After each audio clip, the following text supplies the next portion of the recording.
నడిచినా కూర్చున్నా మోకాళ్ళ నొప్పులు వస్తున్నాయా? ప్రాణ పెయిన్ క్లినిక్ లో అధునాతన చికిత్సతో మోకాళ్ళ నొప్పులు తగ్గించుకోండి. హాయ్ హలో నమస్తే, వెల్కమ్ టు అవర్ ఛానల్ మనం టీవీ. నేను మీ శాన్వి. ఈ రోజు మనతో పాటు ప్రస్తుత రాజకీయాల గురించి చర్చించడానికి senior political analyst Chandu Srinivas గారు ఉన్నారు. ఆయనతో మాట్లాడి కొన్ని విషయాలు తెలుసుకుందాం. హాయ్ సార్, నమస్తే సార్. ఇప్పుడు చూసుకుంటే క్రికెట్ జాతీయ స్థాయిలో సంచలనం సృష్టించిన అంబటి రాయుడు గారు పార్టీలో చేరి 6 రోజులు అయినా విడిచి వచ్చేసారు. ఎందుకు? దానికి రీజన్ ఏమైంది అంటే ఇక్కడ ఆయన క్రికెట్లో అంతర్జాతీయంగా పేరు తెచ్చుకున్నాడు. అండర్-19 వరల్డ్ కప్ సాధించిన తెలుగు వ్యక్తి అతను అంబటి తిరుపతి రాయుడు. అతను విశేష ప్రజాదరణ మొదటి నుంచి అనేది ముక్కుసూటిగా ఉండే తత్వం. ఆ రోజుల్లో సెలక్షన్ విషయంలో హైదరాబాద్ ఆడేటప్పుడు కూడా ఎంఎస్కే ప్రసాద్తో విభేదించి ధైర్యంగా ఎదుర్కొన్న వ్యక్తి. ఆ తర్వాత ఈ యాదవ్తో చీఫ్ సెలెక్టర్ ఆయన వాళ్ళ అబ్బాయిని అర్జున్ యాదవ్ని శివలాల్ యాదవ్ కొడుకు సెలక్షన్ విషయంలో కూడా ఆయనతో విభేదించిన వ్యక్తి. అంటే ముక్కుసూటిగా అంటే నిజాయితీ గల వ్యక్తులు ఈ దేశానికి ఆడాలని ఆయన నేచరం. ఎవరికి భయపడిన వ్యక్తి. అది ఆ విధంగా అంతర్జాతీయ క్రికెట్లో లాస్ట్ వరల్డ్ కప్లో కూడా ఆయన పేరు రావాల్సింది. ప్రాబబుల్స్లో ఉండి కూడా ఆయన్ని కుట్రలో భాగంగా ఆయన ఆడించలే. దానివల్ల కప్పే కోల్పోయాం. అది అందరికీ తెలిసిన విషయమే. సాక్షాత్తు గౌతమ్ ఎంపీ గౌతమ్ గంభీర్ గారు కూడా చెప్పాడు.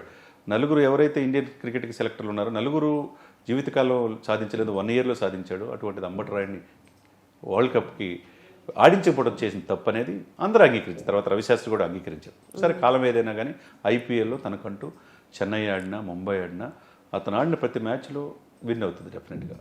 చాలాసార్లు ముంబై కూడా ఐపీఎల్ కప్ సాధించింది. ఆ విధంగా సచిన్ మాటున తర్వాత ఇక్కడ సెహ్వాగ్ దగ్గర కానీ తర్వాత వీళ్ళందరి దగ్గర నేర్చుకున్నాడు ఆయన రాజకీయాలు. ధోని గారి దగ్గర అదే ఆటలు బాగా నేర్చుకొని పరిణితి చెందిన క్రికెటర్గా రూపాంతరం చెందారు. జాతీయ ఎంతోమంది యువతకి స్ఫూర్తిదాయకంగా అంబటి తిరుపతి రాయుడు. అటువంటి తిరుపతి రాయుడు క్రీడారంగంలో సక్సెస్ అయ్యాడు. ఆ విధంగా ముందుకెళ్లే క్రమంలో రాజకీయంలో కూడా ఇలానే ఉంటుందని అనుకున్నాడు. పాపం వాళ్ళు పిలిపించారు. 6 మాసాలు క్షేత్రస్థాయిలో పనిచేసుకోమన్నారు. గుంటూరు ఎంపీగా సీట్ ఇస్తామన్నారు వైసీపీ వాళ్ళు. ఆ విధంగా ఆయన సొంత జిల్లా గుంటూరు జిల్లా కాబట్టి ప్రతి నియోజకవర్గంలో స్కూల్స్, లైబ్రరీలు, గ్రంథాలయాలతో పాటు కమ్యూనిటీ హాల్స్ అన్నీ తిరిగాడు. క్షేత్రస్థాయిలో ఏ విధంగా ఉంటుందని చెప్పి తెలుసుకున్నాడు. రాజకీయాల్లో పోటీ చేయాలని అనుకున్నాడు. మొన్న పిలిచారు. తర్వాత దాంట్లో భాగంగా ఆంధ్రాలో ఆడుకుందామని ఆ ఒక ప్రభుత్వ కార్యకలాపాల్లో కూడా పాల్గొన్నాడు చాలా. అవును, కానీ ఆయనకి ఏం అన్యాయం జరిగిందంటారు? డెఫినెట్గా ఆయనకి ఇస్తామని చెప్పి సీటు చివరికి కృష్ణదేవరాయలు అనే వ్యక్తి నర్సరావుపేట పోటీ చేస్తుంటే ఆయన్ని గుంటూరులో చూసుకోమన్నారంటే అది గుంటూరులో ఈయనకి స్థానం లేనట్టే కదా. మరి మీరు ఎంపీ పదవి ఇస్తానంటే వచ్చారు. ప్రజలకు సేవ చేద్దాం అనుకున్నాడు. ఎంతో ఖర్చు, ఎంతో టైం ఇదైనా ఐపీఎల్లో ఆడుకుంటే కొన్ని కోట్ల రూపాయలు వస్తాయి ఆయనకి. ఏళ్ళు ఇచ్చుకున్నా కొన్ని కోట్లు వస్తాయి. అది కూడా వదిలేసుకొని మీకు వచ్చాడే, మీ గడ్డకి ఏదో చేద్దామని, మీ ప్రభుత్వానికి ఏదైనా ఉందామని, క్రీడల ద్వారా కూడా ప్రభుత్వానికి మరింత పేరు తెద్దామని వచ్చినప్పుడు ఆయన ఎందుకు ముందు తీసుకోలేకపోయారు? అంతే కదా. ఆ విధంగా ఆయన మనసు నొప్పించిండి నేను వైసీపీ నుంచి బయటకు వస్తాను, సరైన సమయంలో నిర్ణయం చెప్తాను నేను అని చెప్పేసి ప్రస్తుతానికి నేను బయటకు వచ్చేసారని చెప్పన్నాడు. అంటే ఇటువంటి వ్యక్తులు కూడా పట్టుమని 6 నెలల నుంచి చేసుకుంటున్నాడు. పార్టీలు చేరి 6 రోజులే ఆయన చేత కండ వేయించుకుని 6 రోజులని బయటకు వచ్చాడంటే ఎందుకు ఉండలేకపోతున్నారని మనం అర్థం చేసుకోవాలా. అంటే ఏమీ ఆలోచించకుండా పార్టీలోకి అయితే చేరారు కదా, అతి తక్కువ సమయంలోనే మేబీ తప్పుగా అర్థం చేసుకుని బయటకు వచ్చి ఉండవచ్చు కదా. తప్పుగా ఏమి అర్థం చేసుకోవాలా.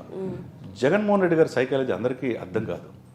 ఈయన ఎందుకు వెళ్ళాడా, ఇతను అగ్రెసివ్ లీడరు, అతను ఎవరికి అర్థం కాడు, ఈయన ఇమడగలడా లేదా అని చెప్పి చాలామంది అనుకున్నారు. జనసేనలో చేరితే బాగుంటుంది కదా అని అనుకున్నారు. కానీ అక్కడికి వెళ్ళాడు.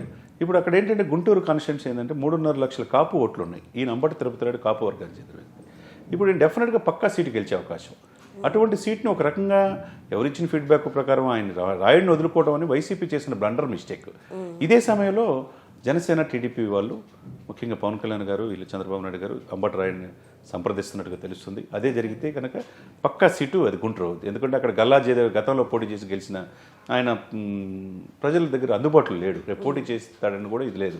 కాబట్టి జనసేన అభ్యర్థిగా, టీడీపీ ఉమ్మడి అభ్యర్థిగా అంబటి తిరుపతి రాయుడు కనుక నిలబడితే అదే జరుగుతుంది. టాక్స్ జరుగుతున్నాయి. అది 2-3 రోజుల్లో కూడా అది కూడా మనకు నిలబడతారంటారా? డెఫినెట్గా నిలబడితే డెఫినెట్గా ఆయన ఎంపీ. ఇప్పుడు అయితే గౌతమ్ గంభీర్ ఎట్లయితే పార్లమెంట్లో ఉన్నాడు, డెఫినెట్గా ఆయన ఎంపీ అయ్యే అవకాశాలు స్పష్టంగా గుంటూరులో ఉన్నాయి. ఇవన్నీ కూడా ఇటువంటి అద్భుతమైన వ్యక్తుల్ని ఈ దేశంలో గర్వించదగ్గ క్రీడాకారులు ఆ పార్టీకి వచ్చేటప్పుడు వాళ్ళు గౌరవించాల్సిన బాధ్యత లోపించడం వల్ల ఈ పరిస్థితులు వస్తున్నాయి. కాబట్టి అటువంటి అవకాశాన్ని వాళ్ళు వైసీపీ వాళ్ళు కోల్పోయినట్లుగా మనం భావించాలి. ఇదే కనుక జనసేన టీడీపీలో చేరితే కనుక డెఫినెట్గా ఆయనకి మంచి భవిష్యత్తు కనపడుతుంది. కనిపించినా ఒకవేళ ఇప్పుడు ఏ విధంగా అయితే అతి తక్కువ సమయంలోనే వచ్చేసారో ఇప్పుడు సపోజ్ జనసేనలో కానీ టీడీపీలో కానీ చేరితే అప్పుడు కూడా మళ్ళీ అన్యాయం జరిగిందని బయటకు వచ్చేస్తారు. ఎందుకు అనుకుంటున్నారు మీరు? ఎందుకంటే ఒకసారి జరిగింది కాబట్టి రెండోసారి కూడా ఒక అనుభవంతో ఉంటాడు. అనుభవం జీవితంలో పాఠాలు నేర్పిద్ది కదండి. ఆ అనుభవంతో ముందుకెళ్తాడు, క్లారిటీగా ముందుకెళ్తాడు. ఏ విధంగా అక్కడ జరిగిన తప్పులు ఇక్కడ తప్పులు జరగకుండా ముందే క్లారిటీ తీసుకుంటాడు, ఆ విధంగా ముందుకెళ్తాడు. కాబట్టి ఆయనకేమీ ఇబ్బంది లేదు. వయసులో చిన్నోడే కాబట్టి మంచి రాజకీయ భవిష్యత్తు ఉంటుంది కాబట్టి డౌట్ పడాల్సిన అవసరం లేదు. మంచి ఫీచరు ఈ కూటమిలో కనుక ఈ టాస్క్ వీళ్ళ మధ్య చర్చలు ఫలప్రదమయ్యి ఓకే అనుకుంటే కనుక డెఫినెట్గా ఆయన గుంటూరు నుంచి ఎంపీగా అయ్యే అవకాశాలు జనసేన టీడీపీ స్పష్టంగా కనబడుతుంది. సో ఇప్పుడు చూసుకుంటే వైసీపీ నుంచి ఒక్కొక్క నాయకులు బయటకు వచ్చేస్తున్నారు. సో ఈ విధంగా చూసుకుంటే ఎందుకు బయటకు వచ్చేస్తున్నారు ప్రతి ఒక్కళ్ళు? అంటే పార్టీలో ఏదో లోపం ఉందనేది గ్రహించాలి. ఎందుకంటే ఇటువంటి క్రీడాకారులు, ఈ దేశానికి సేవలు అందించిన వాళ్ళు, ఆయన పరిపాలన పట్ల ఇంట్రెస్ట్ ఉండి వాళ్ళు పిలుపు మేరకు వచ్చినప్పుడు క్షేత్రస్థాయి తిరిగి కష్టపడి వాళ్ళు టైం స్పెండ్ చేసి ఏం జరుగుతుందో ప్రభుత్వ పథకాలు అవన్నీ చూసిన తర్వాత ఒక ఎంపీగా పోటీ చేద్దామని డిసైడ్ అయిన తర్వాత మళ్ళీ 2 రోజుల్లోనే వాళ్ళ మాట మార్చుకుంటే అధికార పక్షం వాళ్ళు హర్ట్ అవుతారు కదా. ప్రజలకు ఏం సమాధానం చెప్పాలి తను నమ్మిన దానికి? ఆ విధంగా వాళ్ళ విధానాలు నచ్చపోవచ్చు. వాళ్ళు తీసుకునే కమ్యూనికేషన్ గ్యాప్ ఆ ప్రభుత్వ వైసీపీ కార్యక్రమాల్లో కూడా చాలా వాటిలో అంబటరాయుడు గారిని ఇన్వాల్వ్ చేశారు. అనేక మంది పెద్దలు, అంబటరాయుడు అనే కాకుండా చాలామంది పెద్దలు ఎందుకు వెళ్ళిపోతున్నారు?